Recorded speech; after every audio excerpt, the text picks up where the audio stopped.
Bonjour à tous, bienvenue sur le podcast du blog mespremiersruches.com, le blog qui vous apprend l'apiculture de A à BZ. Je m'appelle Guillaume et je suis apiculteur depuis 2017. Dans ce podcast, j'échange avec Paul. Paul est le responsable de l'association Apiculteur, une association dédiée à la protection de l'abeille et de la biodiversité. Pendant notre échange, nous aborderons des sujets étonnants, comme l'apiculture en milieu carcéral, la relation entre les pivers et les abeilles, et bien sûr leur programme de formation en apiculture qui est douce et raisonnée. Nota bene, pour ce podcast, j'ai eu un problème de micro au tout début de l'interview. Heureusement, j'avais prévu un micro de secours. Néanmoins, vous entendrez sûrement quelques bruits de fond et je m'en excuse. Bonne écoute. Bonjour Paul. Bonjour. Écoute, je vais faire un nouveau format d'interview, on va faire complètement à la volée. Ok, c'est parfait. Donc, est-ce que, avant tout, je peux te laisser te présenter ? Donc, je m'appelle Paul. Je suis responsable de l'association Apiculteur, qui est une association qui œuvre pour la sauvegarde de l'abeille et de la biodiversité en milieu urbain, donc notamment dans quelques grandes villes de France comme Paris, Lille, Lyon et Marseille. Donc, je suis dans cette association depuis 2 ans. Et aujourd'hui, c'est une association qui, elle, existe depuis 2017, donc 5 ans maintenant. Et on a aujourd'hui beaucoup de projets en place qui se divisent en 2 grands volets. Plusieurs projets qui sont totalement liés à l'apiculture douce et raisonnée, donc avec des méthodes écologiques, etc. On a plusieurs projets dans ce domaine-là. Et un autre volet qui est autour de la biodiversité urbaine, la sauvegarde de la biodiversité et de la revégétalisation en milieu urbain. D'accord. Alors là, je vais attaquer directement sur la partie douce et raisonnée.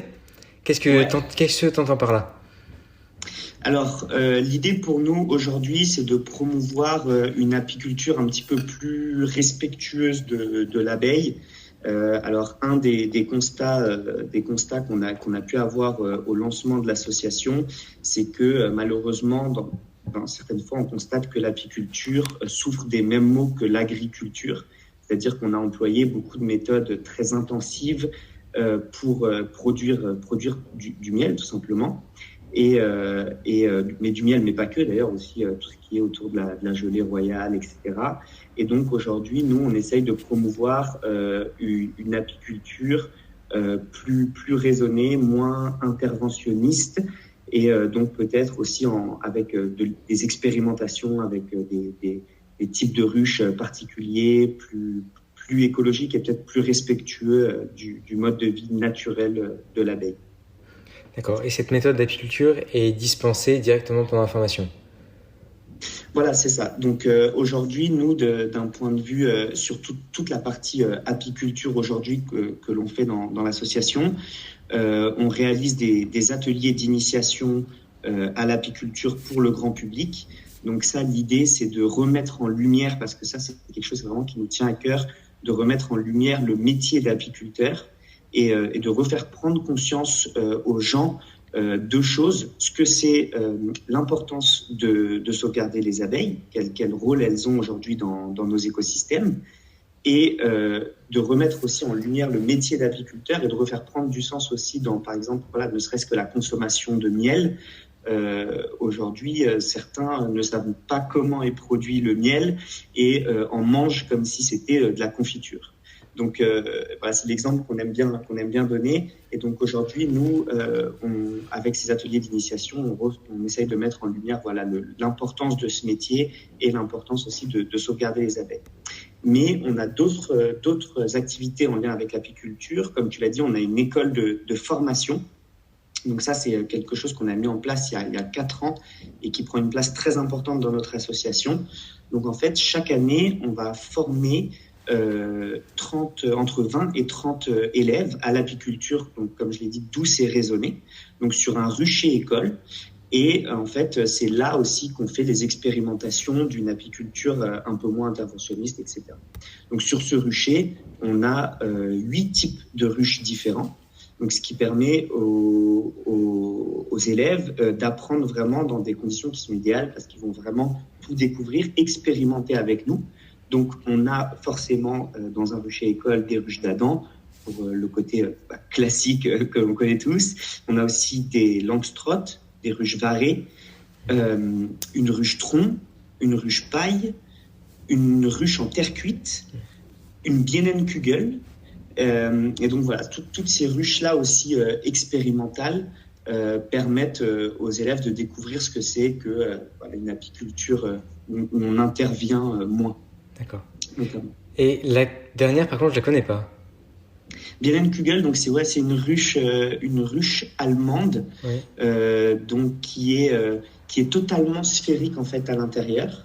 D'accord. Et donc il y a des sortes d'arceaux qui sont faits en fécule de maïs et qui vont vraiment, en fait, la ruche sera totalement sphérique à l'intérieur et on peut quand même l'ouvrir pour observer, mais les abeilles vont être libres de construire en fait un peu dans le sens qu'elles veulent dans cette sphère. Alors, il y a une sorte de plateau qui vient un peu... Enfin, donc il y a une coiffe ovale au-dessus, il y a un plateau et après en dessous ça reste une forme totalement ovale, mais pour différencier la partie qu'on peut enlever de la partie basse, il n'y a pas ce plateau-là intermédiaire?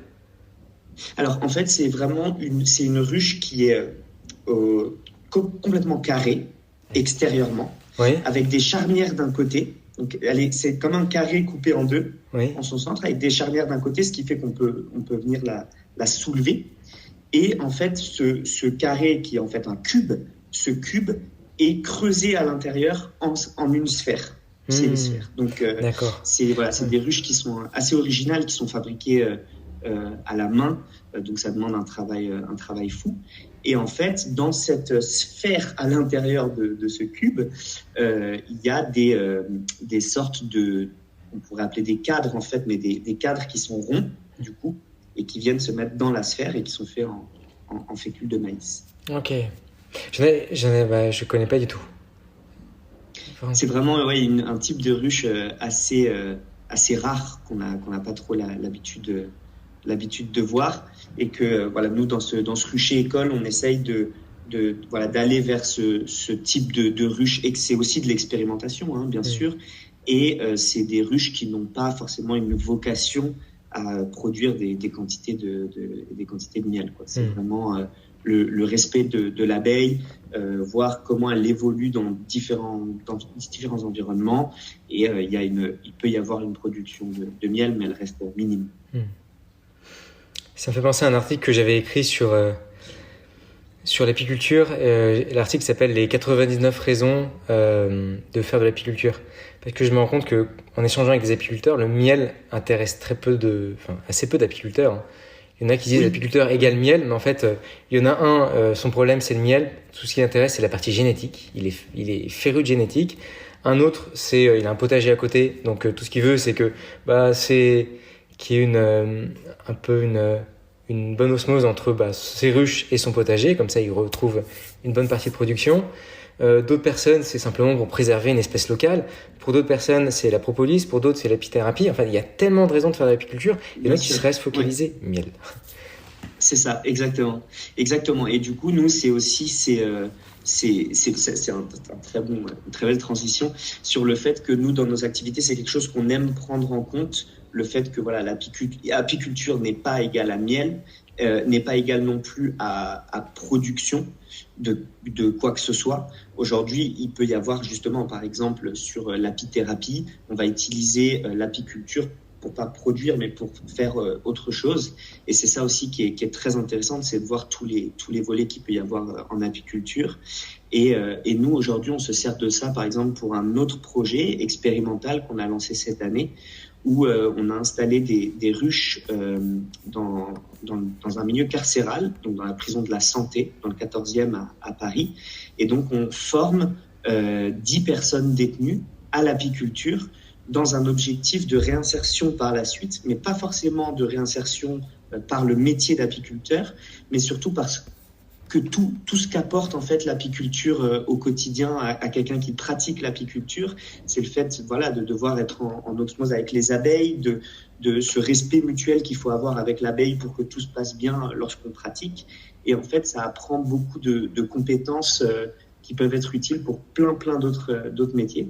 Donc on fait ce projet-là également, et comme tu le disais, voilà, c'est encore une autre manière de faire de l'apiculture qui n'a juste rien à voir avec le miel ou une production de quoi que ce soit, mais simplement voilà, permettre là, en l'occurrence pour nous, la réinsertion de personnes qui sont détenues par l'apprentissage de l'apiculture. Ah, ce projet est vraiment étonnant. Surtout ce qui est encore plus étonnant, c'est pas pour former des personnes au métier d'apiculteur. C'est simplement les compétences. Ouais, c'est amener les personnes, enfin, c'est à travers cette pratique, leur apprendre d'autres choses. Bah oui, c'est exactement le fait ça. de garder son calme, de réfléchir, ouais, c'est très. Et il y a beaucoup de, nous, il y a aussi, ça va encore plus loin que ça, parce qu'on on est en partenariat avec des professionnels du milieu carcéral, etc. Donc, ce qu'on a appris, parce qu'on ne sait pas forcément, c'est que le milieu carcéral diminue beaucoup les sens des prisonniers. Par exemple, il y a beaucoup de bruit dans les prisons, et donc au niveau des sens, l'ouïe est déréglé en fait. On a appris ça donc en sortant de prison, les gens ont perdu certains de leurs sens, et en fait l'apiculture est tellement liée pour le coup à nos sens que l'idée c'est de les aider à retrouver ces sens-là, que ce soit le toucher, la délicatesse, mais aussi entendre les abeilles. C'est avec le bruit on arrive à savoir aussi si les abeilles sont excitées ou pas du tout, etc. Et donc, c'est aussi retravailler ces sens-là, apprendre à écouter, etc. Donc, plein de choses très intéressantes autour de ça, des sens notamment. Ouais. C'est génial. C'est génial comme projet. Oui, on est en phase d'expérimentation. Donc, les ruches ont été installées aussi. Donc, il y a ça aussi. C'est vraiment, les ruches sont dans la prison.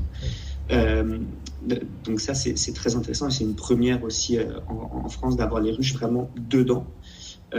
Derrière les barreaux, et là c'est très intéressant. Donc les ruches y sont depuis 2-3 mois maintenant, et donc on a commencé la formation. On intervient là-bas aussi bien sur la partie théorique que sur la partie pratique. Donc vraiment toute la théorie pour apprendre tout ce qu'il faut en apiculture, et puis la partie pratique de formation sur les ruches. Tout ce qui va avec, et donc pour l'instant ça se passe très bien, et on espère pouvoir en tirer de belles conclusions. D'accord. Ok. Merci. Je voulais maintenant rechercher ce qu'il y a derrière le mot douce et raisonnée. En termes de traitement, en termes de posture et de manière de penser, ça m'intéresse vraiment de savoir tout ce qu'il y a derrière ce mot douce et raisonnée. Est-ce qu'il y a une méthode, ou c'est juste des règles ou des méthodes qui sont enseignées? Est-ce qu'il y a des types de traitements qui sont favorisés? Qu'est-ce qu'il y a derrière en fait, ces mots douces et raisonnés? Oui, c'est une bonne question. C'est aussi quelque chose, nous, qu'on a pas mal réfléchi, parce qu'il y a des gens qui utilisent aussi le terme d'apiculture écologique. En fait, on se rend compte qu'il y a beaucoup de termes pour dire des choses similaires, mais aussi des choses différentes. Nous, on a préféré le terme douce et raisonnée, dans le sens de remettre, de prendre conscience de ce que c'est que le métier d'apiculteur, savoir que moins on dérange les abeilles en fait, et mieux c'est pour elles. Donc ça, c'est plutôt la partie douce. C'est une partie qui vise en fait à intervenir le moins possible, mais tout en faisant les choses correctement, bien sûr, que ce soit les contrôles, etc. de la ruche. Et raisonner, c'est plus sur la partie comme on le disait juste avant, de faire de l'apiculture pour de multiples raisons, et pas se concentrer sur, par exemple, si on fait que de la production de miel. Selon nous, aujourd'hui dans l'association, on pense que forcément ça aura un côté néfaste pour les abeilles, parce que on va par exemple leur enlever toutes les provisions pendant l'hiver, et ensuite faire seulement nourrir, etc.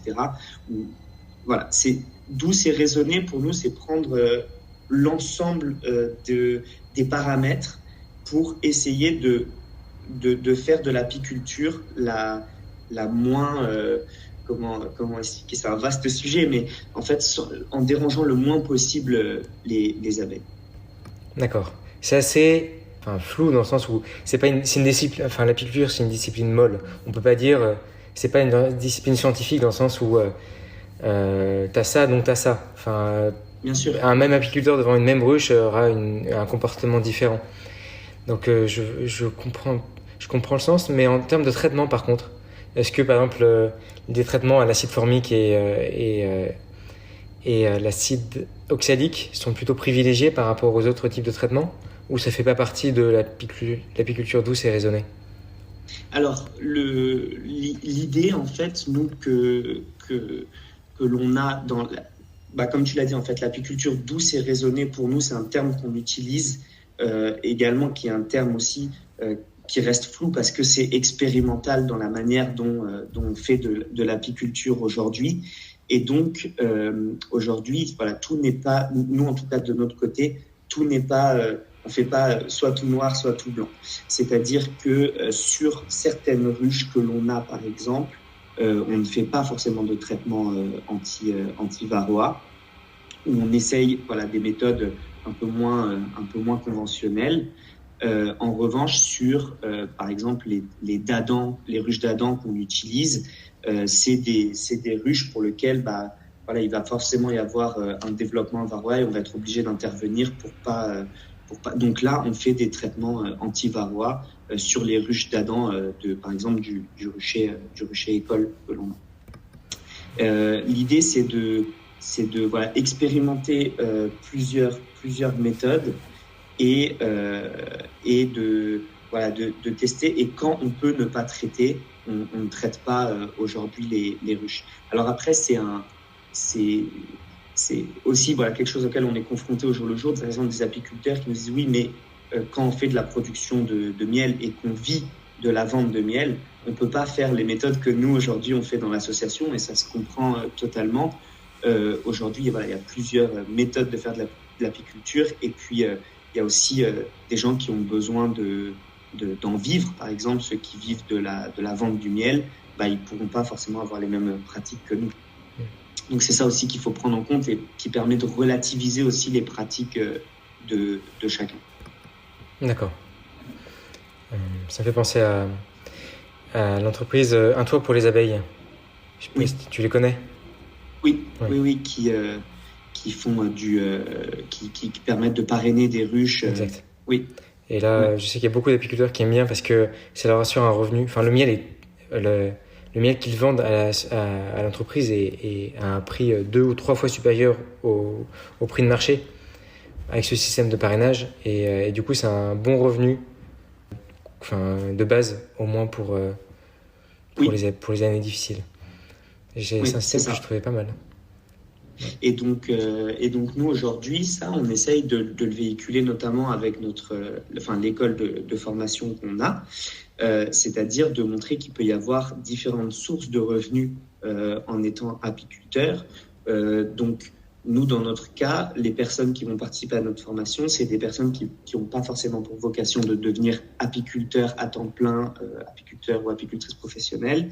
C'est plutôt insérer des projets apicoles dans peut-être d'autres projets. Donc, il y a des gens qui ont des projets de ferme, par exemple en permaculture, dans lequel ils voudraient intégrer un projet apicole. Et en fait, ou quelqu'un de la promotion de l'année dernière qui fait des maisons d'hôtes, et donc il a des ruches sur ses terrains et il propose aux hôtes justement des ateliers d'apiculture, etc., etc. Et ce qui permet en fait de diversifier les revenus autour d'un projet apicole, mais des ateliers, on peut en faire qu'il y ait du miel ou pas de miel et il y aura quand même un revenu parce que c'est des ateliers. Donc nous, c'est ce qu'on essaye aussi de mettre en avant, c'est le fait qu'aujourd'hui, et on pense que c'est potentiellement un bon modèle, que l'apiculteur ne soit pas dépendant de la vente de miel ou de la vente de gelée royale pour certains ou de propolis, etc. C'est avoir plusieurs choses pour ne pas se retrouver confronté, surtout avoir justement un revenu de base qui est moins fluctuant, et surtout ne pas être dépendant d'une source de revenus, ce qui fait que forcément, si on est dépendant que de la vente de miel, on va pas forcément faire les meilleures pratiques pour les abeilles, on va surtout faire des pratiques qui nous permettent d'avoir le plus de miel possible. D'accord. Donc en termes d'autres sources de revenus, à part la vente de miel, vente de gelée royale Il peut y avoir la vente de pollen, donc tu disais des ateliers de découverte. Oui, alors nous par exemple, on permet comme on fait beaucoup d'ateliers d'initiation à l'apiculture pour le grand public, en fait, ce sont des ateliers qui sont payants et donc ça permet d'une part nous de financer certaines activités de l'association, mais surtout en fait 60% du prix de l'atelier on les reverse à des apiculteurs qui animent les ateliers et donc ça leur fait un complément de revenu par l'animation d'ateliers à l'apiculture. Donc c'est un modèle un peu vertueux où au final le fait de faire ces ateliers offre un complément de revenu qui est totalement indépendant du miel, etc. et de toute production en fait. Donc il y a tout ce volet-là aussi qui peut être lié à la formation, et à la pédagogie, etc. Aujourd'hui, il y a beaucoup d'entreprises, d'écoles, etc. qui sont très, très demandeuses d'avoir justement des ateliers autour de l'abeille et de la biodiversité. Et comme l'abeille aujourd'hui est un peu l'emblème de la biodiversité, il y a beaucoup d'autres pollinisateurs qui sont très très importants, mais souvent l'abeille c'est un peu l'insecte le plus connu de ce niveau-là.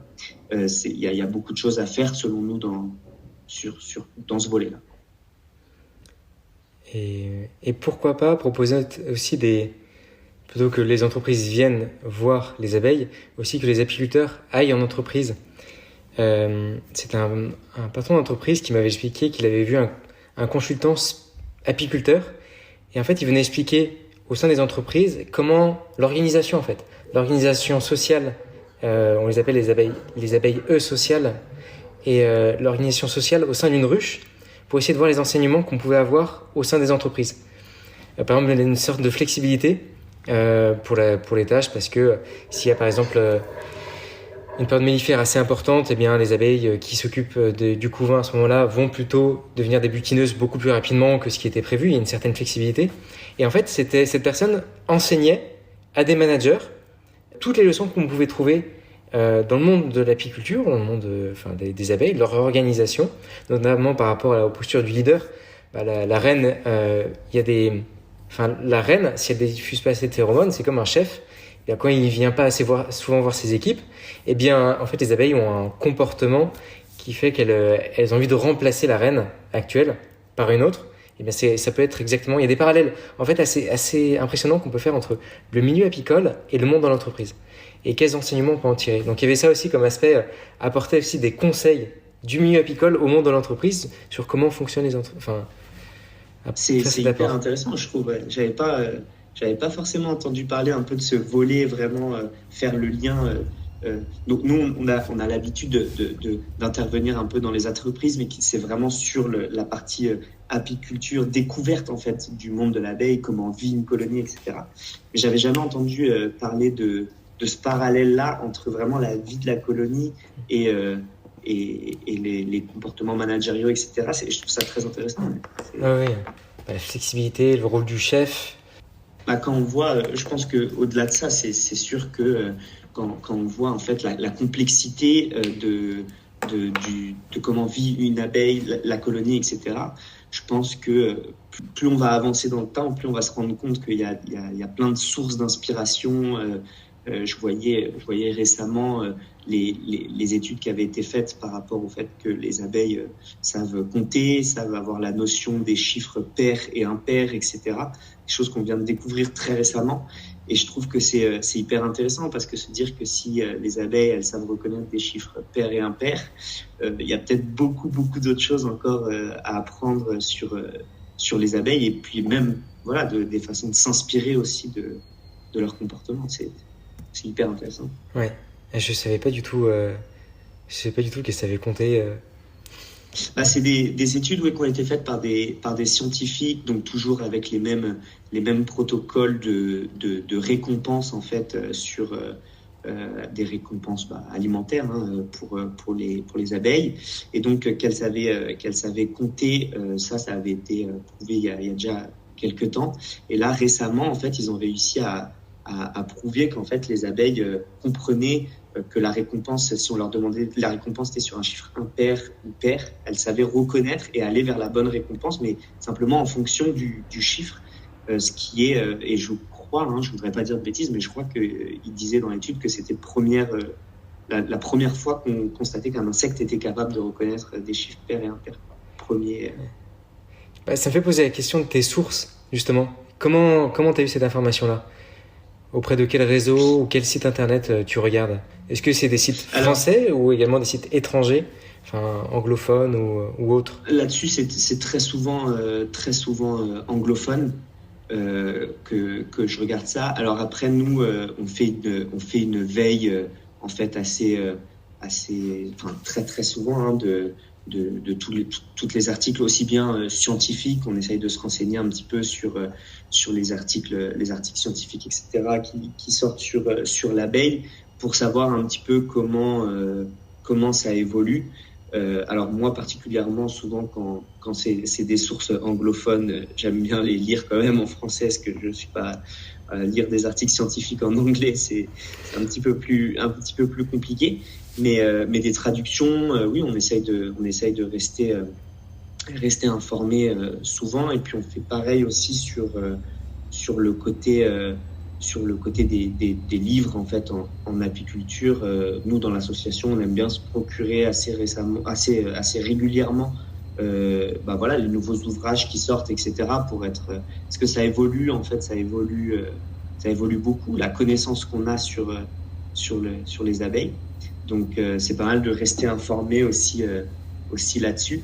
Et généralement on a voilà des personnes dans l'association, des bénévoles notamment, etc., qui nous alors moi à titre personnel, c'est plutôt généralement des articles, etc., qu'on m'envoie, parce que c'est vrai que rechercher, ça peut mettre du temps, mine de rien, de faire les recherches, etc., mais assez régulièrement, j'aime bien voilà me tenir informé de ce qui se passe et ce qui évolue. Et quel bouquin d'ailleurs tu conseilles le plus souvent à un débutant? Une personne qui vient dans l'école en disant je vais être formé, mais par rapport à l'apiculture, d'où c'est raisonné que justement l'association défend? Alors nous on a pas mal voilà de livres qu'on aime bien. Alors je pourrais pas dire les références, je les ai pas forcément en tête, mais je sais que il y a un livre qu'on adore, c'est les ruches refuges, qu'on aime bien conseiller, qui est très intéressant déjà pour comprendre l'habitat en fait des abeilles. On se calque beaucoup sur quand on fait des ateliers d'initiation à l'apiculture, vraiment pour le grand public, quelqu'un qui va venir à l'atelier, en fait. Certaines personnes vraiment n'y connaissent rien, c'est la plupart. Et on se fie beaucoup aux premières remarques qu'on a dans ces ateliers de personnes qui connaissent pas, et qui, par exemple, on a beaucoup de croyances, en fait, que la ruche, c'est l'habitat naturel de l'abeille. En fait, de pas comprendre que c'est un habitat qui a été fourni par l'homme. Et donc, par exemple, nous, on prend ce constat-là, on a beaucoup cette réflexion, mais la ruche, c'est pas l'habitat naturel de l'abeille. Non, c'est pas l'abeille qui a construit une petite ruchette en bois. Il faut dire la même chose pour le chien. Est-ce que la niche, c'est l'habitat naturel du chien? Oui, non, en fait. Exactement. Non, pas du tout. Pas du tout. Et donc, du coup, pour faire rebond à ça, voilà, ce livre-là sur les ruches refuges, et on aime bien le conseiller parce qu'il permet voilà, de comprendre en fait déjà ce que c'était l'habitat naturel des abeilles, et ensuite toutes les sortes d'habitats que l'homme peut lui fournir théoriquement. Donc il y a ce livre-là. Après, il y a des livres assez classiques de j'installe ma première ruche au jardin, ou le traité Rustica de l'apiculture, qui sont des classiques sur lesquels en fait on va pouvoir apprendre vraiment l'ensemble du panel de tout ce qui peut se faire en apiculture. Et puis après, des choses un petit peu plus récentes. J'ai un livre qu'on a beaucoup aimé qui s'appelle l'abeille mellifère, qui est sorti récemment, il y a 2-3 ans. Abeille mellifère, on pourrait plus dire, c'est en gros un livre qui parle de l'habitat naturel des abeilles en forêt, et qui est très très intéressant aussi pour se rappeler qu'à la base, l'abeille est un insecte forestier, Et ça aussi, c'est hyper intéressant parce que c'est vrai qu'on n'a plus l'habitude de se dire, ah, mais en fait, à l'origine, et même pour rebondir, on en parlait tout à l'heure de la série Arte qui montre aussi toutes ces techniques d'apiculture et qui revient en fait aussi un peu plus à l'origine. Selon nous, voilà, revenir à l'origine aussi, ça permet de mieux faire les choses aujourd'hui en se rappelant que l'abeille était un insecte forestier, qu'elle aimait bien aussi vivre très très haut et que nous, par exemple, on installe des ruches assez bas proportionnellement par rapport à là où aimaient bien vivre les abeilles avant. Voilà, ça c'est des livres par exemple qu'on aime bien pour comprendre aussi un peu l'histoire des abeilles. Donc il y a vraiment les deux choses, ce qui permet de comprendre un peu l'histoire et puis les livres un peu classiques qui sont très terre à terre. Par exemple, j'installe ma première ruche au jardin qui donne aussi de très bons conseils, je trouve, pour tous ceux qui souhaitent débuter. Et elle vit à combien de mètres de hauteur en forêt? Il y a pas mal justement dans ce livre, ils font référence au fait que potentiellement il y avait pas mal de colonies d'abeilles qui pouvaient s'installer à 3 mètres de hauteur facilement dans des trous. Et puis il y avait aussi tout ce volet-là en fait que les abeilles vivaient en harmonie avec d'autres espèces. Aujourd'hui, c'est aussi ça un peu qu'on a cassé. Par exemple, la relation entre le pivert et les abeilles. Le pivert faisait le trou et dans l'arbre creux, et puis les abeilles allaient s'y installer. Ça faisait une ruche, un habitat en tout cas parfait. Et tout ça aujourd'hui, c'est très intéressant aussi de voir que dans le passé, une colonie d'abeilles n'était pas forcément indépendante du reste, mais au contraire très dépendante d'autres espèces. Et aujourd'hui, dans la ruche, forcément, dans une ruche classique, traditionnelle, on va un peu casser ça. Et l'idée, c'est que la colonie il y a plus forcément de symbiose avec les autres espèces. Et c'est ça aussi qui amène aussi à contrôler le fait qu'il y ait potentiellement des espèces, des maladies, etc. au sein de la colonie qu'il n'y avait pas forcément avant parce qu'il pouvait y avoir des interactions avec d'autres espèces. Ok. Fascinant de savoir. Enfin, je sais pas que le pivert avait cette importance-là pour les abeilles. Il y a beaucoup d'exemples. Alors, je pourrais pas tous les donner de mémoire, mais c'est vrai que il donnait pas mal d'exemples de relations, de liens qu'avaient les colonies d'abeilles avec vraiment d'autres espèces. Donc, il y avait ce lien-là avec le pivert, mais dans mes souvenirs, il y avait une relation aussi qu'il pouvait y avoir avec un certain scorpion qui s'installait dans la colonie et en fait qui allait faire... il y a pas mal d'exemples de symbiose qu'il pouvait y avoir entre colonies d'abeilles et d'autres espèces qu'aujourd'hui on a en fait totalement cassé. Oui, la relation des autres insectes qui peuvent vivre dans la ruche. Comme tu dis, tu parles du scorpion. C'est vrai que là, on préfère, dès qu'on voit le moindre petit insecte qui ne ressemble pas à une abeille dans la ruche, on a peur. Beaucoup d'apiculteurs ont peur en disant qu'est-ce que c'est, est-ce que c'est un varroa Mais le petit scorpion, je crois que je vois celui dont tu veux parler. Où on pense tout de suite à la fausse teigne, alors qu'il dans les ruches, dans l'habitat naturel, il doit y avoir une certaine, les abeilles doivent vivre avec d'autres espèces et arriver à. Ah oui, ça serait intéressant de savoir exactement avec quel type d'espèces elles arrivent à vivre les abeilles.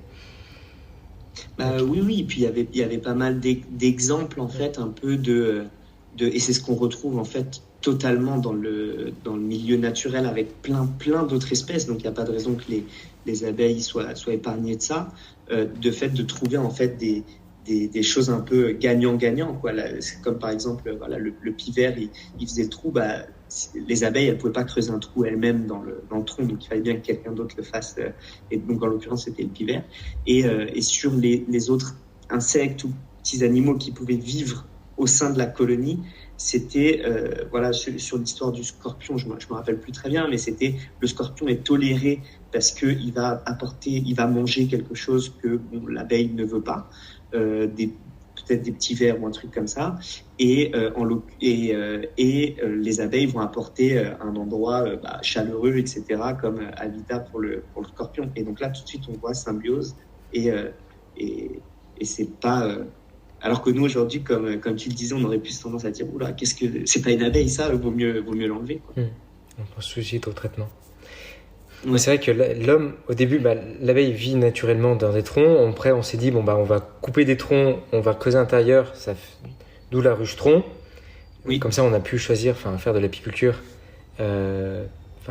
mobile, en quelque sorte, pour le confort de l'homme. Après, de la ruche tronc, c'est passé aux autres formats. Mais est-ce qu'aujourd'hui, il y a toujours des abeilles qui vivent... J'en ai jamais vu en forêt, pourtant j'aime bien faire de la randonnée, mais j'ai jamais vu des abeilles vivant dans un tronc. J'en vois pas, en fait. Oui. Ça me dit rien, et je sais pas où est-ce qu'elles pourraient... Est-ce que ça existe toujours, les abeilles je pourrais pas dire sauvages, parce que c'est pas le bon nom. Comme on parle d'abeilles domestiques, on croit que c'est une race particulière, que c'est comme des races bovines ou autres, alors que c'est faux, c'est des races naturelles, c'est l'abeille noire ou hybride.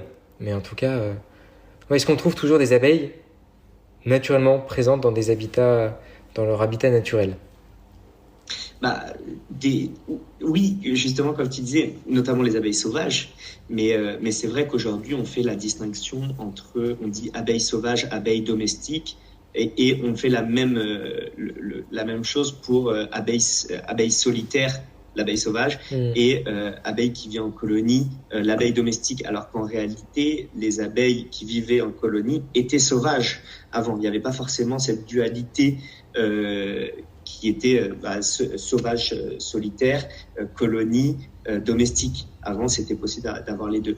Alors, dans le livre dont je te parlais tout à l'heure, il parlait de, certaines forêts où il y aurait encore des colonies d'abeilles sauvages. Je crois notamment en Slovénie, par exemple, où ils ont encore des espaces forestiers qui sont assez bien préservés, où vraiment il y a très, très peu de passages humains, etc. Et donc, il y aurait encore des colonies sauvages d'abeilles. Aujourd'hui, en France, par exemple, je pense que non. Si on arpentait les forêts, on ne trouverait pas beaucoup de colonies sauvages, d'où l'idée qu'on pourrait avoir un impact, selon nous, en installant des ruches, ce qu'on appelle des ruches refuges, ou des ruches de biodiversité, comme la ruche paille, par exemple, où on va essayer de reproduire en fait le comportement naturel de l'abeille, c'est-à-dire vraiment très très très peu d'intervention, voire pas du tout. Et l'idée, c'est de laisser à l'intérieur une colonie d'abeilles vivre, essaimer quand elle a envie d'essaimer, etc., pour recréer aussi des abeilles qui sont plus résistantes à notre environnement, etc. Je pense que il y a quelque chose là-dessus à faire. Il y a, comment il s'appelle, Bernard Bertrand, je sais pas si, je pense que tu dois connaître peut-être, qui a pas mal été précurseur c'est un apiculteur assez expérimenté qui a pas mal écrit de livres dans les éditions Terran, et il parlait, lui, selon lui, une solution à mettre en place, ce serait que tous les apiculteurs aient au moins 20% de ruches de biodiversité dans leur rucher. Donc, sur 100 ruches, 20 ruches de biodiversité, et en fait, laisser les abeilles dans ces ruches de biodiversité vivre, ne vraiment pas intervenir, les laisser essaimer, etc. Et en fait, ça permettrait de recréer des espèces, des colonies d'abeilles beaucoup plus résistantes aujourd'hui à notre climat, au fait qu'il y ait des dérèglements climatiques, etc. Reprendre l'exemple un petit peu de ce qui se fait en agriculture, en permaculture notamment, où on s'est rendu compte que, par exemple, si on récupère ses propres semences de tomates d'année en année, on va créer des tomates qui seront plus résistantes et plus adaptées à notre sol, à nous, etc., parce qu'on aura fait en fait une sélection. Et donc l'idée, avec des ruches de biodiversité, c'est que cette sélection se fasse naturellement. Et si on laisse les abeilles essaimer, on ne touche à rien et on n'intervient plus, peut-être recréer des espèces d'abeilles beaucoup plus résistantes à notre climat. Je trouvais l'idée un peu intéressante aussi. C'est l'idée, voilà, justement, de revenir à quelque chose de naturel. Et Bernard Bertrand, ce qui est intéressant, c'est qu'il l'associait au fait, voilà, il disait même un apiculteur qui va faire de la production de miel, avoir 20% de ruches de biodiversité, ça peut être très intéressant pour lui parce que, disons que, voilà, ce qu'on voit avec le dérèglement climatique, les années, c'est de plus en plus incertain, on ne sait pas quelle production à produire à l'année. Donc, avoir des abeilles qui seront plus résistantes, c'est peut-être aussi quelque chose à penser pour le futur. D'accord. Tu parlais également le but de l'association, c'est de parler de l'apiculture urbaine, pardon. Oui, urbaine, exactement. Ouais. Il y a l'article du Monde qui avait titré qu'il y avait trop de ruches à Paris. Mais quand même, tu sens qu'il y a quand même un engouement toujours prononcé de la part des urbains des citadins pour l'apiculture. Oui, l'engouement en fait des citadins pour l'apiculture, du moins pour la découverte au moins de la vie de l'abeille, etc. Ça n'a pas baissé et nous de notre côté on voit même que ça augmente. On a beaucoup de demandes par rapport à ça. Alors nous depuis la création de l'association, en 2017, c'était un peu aussi l'apogée on installe des ruches partout en ville parce que c'est bien pour nos écosystèmes. Et en fait, on s'est très vite rendu compte, tout le monde, mais l'association aussi, que oui, c'était bien, mais il pouvait y avoir trop de ruches en ville parce que les abeilles en fait domestiques vont faire concurrence directement aux abeilles sauvages et puis surtout à tous les autres pollinisateurs, bourdons, papillons, etc., etc. Donc nous, on a dû se resituer aussi par rapport à ça. Et de base, il y a plusieurs choses qu'on a mis en place. C'est déjà, on n'a jamais, nous, installé de ruches en milieu urbain. On travaille avec... à mettre avec des guillemets, parce que sur notre rucher école, on a installé des ruches qui sont les ruches de biodiversité, donc les ruches paille, ruches tronc, etc. Ça, c'est nous qui les avons installées. Mais toutes les autres ruches sont des ruches qui étaient déjà en place, en fait, dans la ville de Paris. Et nous, on fait des ateliers dessus, et on n'a pas installé de nouvelles ruches. Ça, c'était une manière d'agir pour nous. Et la deuxième chose, c'est qu'on agit avec tout le second volet autour de la biodiversité et de la revégétalisation en milieu urbain. Donc ça, nous, on agit en créant des collectifs de citoyens pour que les personnes revégétalisent leurs rues, leurs quartiers avec des fleurs mellifères. Donc on fait beaucoup de sensibilisation à quelque chose qu'on a remarqué au fil des ans, que quand les gens veulent végétaliser, ils pensent tout de suite à des essences de fleurs qui sont très connues parce qu'elles sont jugées comme belles et que on peut les acheter dans le commerce. C'est tout le temps un peu les mêmes exemples qui sont donnés. Et nous, on essaie de réorienter le discours où on peut revégétaliser avec des fleurs mellifères, sauvages, et surtout des fleurs que les gens ont l'habitude de juger comme par exemple de la mauvaise herbe, et casser un petit peu ces clichés-là et dire attention, vous pouvez végétaliser, faire des jardinières qui sont très très belles, mais avec des fleurs utiles pour la biodiversité et pas des fleurs importées de l'autre bout du monde qui sont potentiellement invasives, etc. Donc nous, on agit aussi beaucoup de ce point de vue-là en faisant de la sensibilisation, des ateliers. On fait beaucoup d'ateliers gratuits dans les écoles, on intervient pour apprendre aux enfants à semer leurs propres fleurs mellifères, etc. Et voir qu'en fait, on peut en semer un petit peu partout, dès qu'il y a un petit coin, un pied d'arbre, etc., à replanter de la végétalisation des végétaux sains pour les abeilles, les pollinisateurs, etc. D'accord. Et c'est notre manière à nous d'agir face à ce constat-là, qu'il y a potentiellement trop de ruches. À Paris, à Lyon, la ville de Lyon a interdit l'installation de nouvelles ruches publiques. J'étais même pas au courant. Oui, voilà, Lyon, c'est interdit. Donc après, d'un point de vue privé, je pense que c'est toujours possible, donc on respecte la réglementation. Mais la ville de Lyon, sur tous les espaces publics, a interdit l'installation de nouvelles ruches. Et Paris fait pareil. Je ne crois pas que ce soit officiel à Paris, mais nous, on travaille aussi pas mal avec la mairie de Paris et sur les espaces publics. Je crois que c'est très, très compliqué d'installer de nouvelles ruches aujourd'hui. D'accord, ok. D'accord. En tout cas, je vois bien le double... Enfin, à travers notre échange, je vois bien le double volet en disant, là, tu viens beaucoup de parler de biodiversité, mais également le volet plus éducatif, de sensibilisation sur l'apiculture douce et raisonnée. Ok. Et quel est ton avis un peu général sur l'apiculture aujourd'hui? Comment ta vision en fait de comment l'apiculture se développe? Optimiste, pessimiste? Comment... Ouais, ma vision là-dessus, elle est déjà assez personnelle parce que moi, je suis rentré vraiment dans le milieu de l'apiculture très, très récemment, donc il y a même pas 2 ans, où j'ai découvert cet univers-là. Mais du coup, ce que ça m'a permis de réaliser, c'est que en entrant dans ce milieu-là, moi, je me suis formé sur ces 2 ans, je me suis formé à l'apiculture. Je suis pas aujourd'hui apiculteur, mais je pratique quand même pas mal sur l'année. Et puis d'être dans l'association également, ça m'a permis de réaliser qu'il y avait vraiment tout un monde qui était assez méconnu, je trouve. Comme je le donnais comme exemple tout à l'heure, voilà, le fait ne serait-ce que de manger du miel, se rendre compte de ce que c'est, de ce qu'il y a derrière, etc.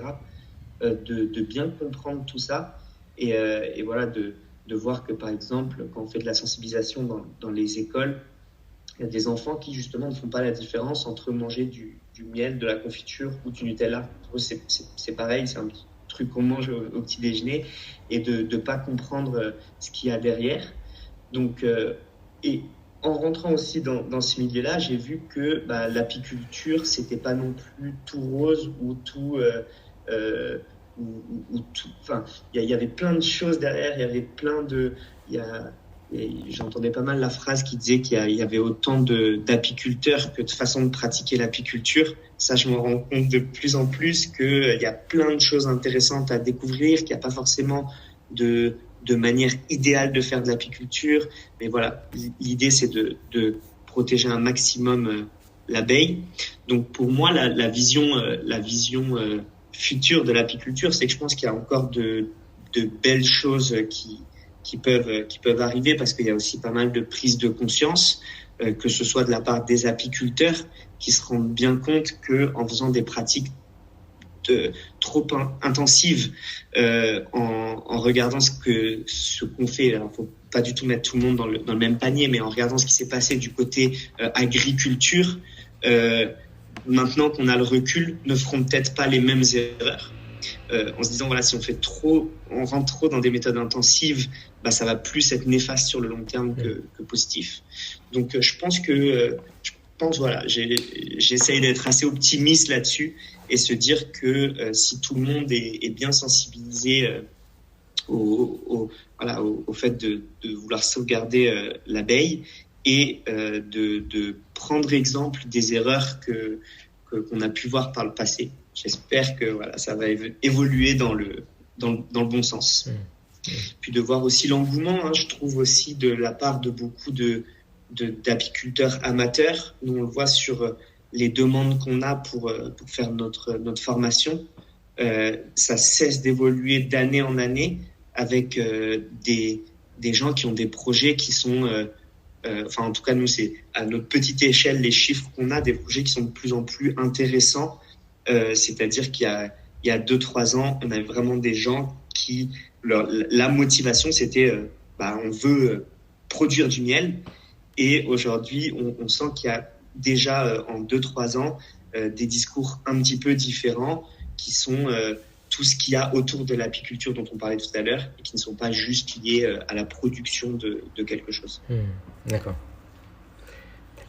Et en plus, le fait de sensibiliser dans les écoles, ça aide aussi beaucoup pour cette prise de conscience parce que les enfants... ils font ça en Slovénie, je crois que c'est un cours quasiment obligatoire de poursuivre un apiculteur le long de sa saison. Je crois que c'est au collège qu'ils font ça. Mais ouais, c'est génial d'arriver à sensibiliser au sein des écoles. Ça, c'est top. Comme ça crée... Sinon, les fausses croyances plus tard sont très difficiles à corriger. Oui, bien sûr. Et donc le fait de les Et la renseigner Slovénie rapidement, est très avancée là-dessus, je trouve. D'un point de vue apiculture, ils ont aussi un peu d'avance à chaque fois. C'est un pays dont je pense sur certaines choses, il faut s'inspirer, notamment d'un point de vue apicole. Et ça le prouve bien, comme tu le dis, le fait qu'ils aient un cours obligatoire pour suivre des apiculteurs, ça montre bien aussi l'enjeu qu'il y a derrière. Avec aussi, ils essaient de préserver leur race d'abeilles locales avec, ils ont leurs vallées, des vallées très spéciales où c'est très réglementé. Enfin, n'importe qui ne peut pas rentrer et tu viens faire asséminer les reines vierges parce que c'est des stations d'insémination, un peu comme en Suisse.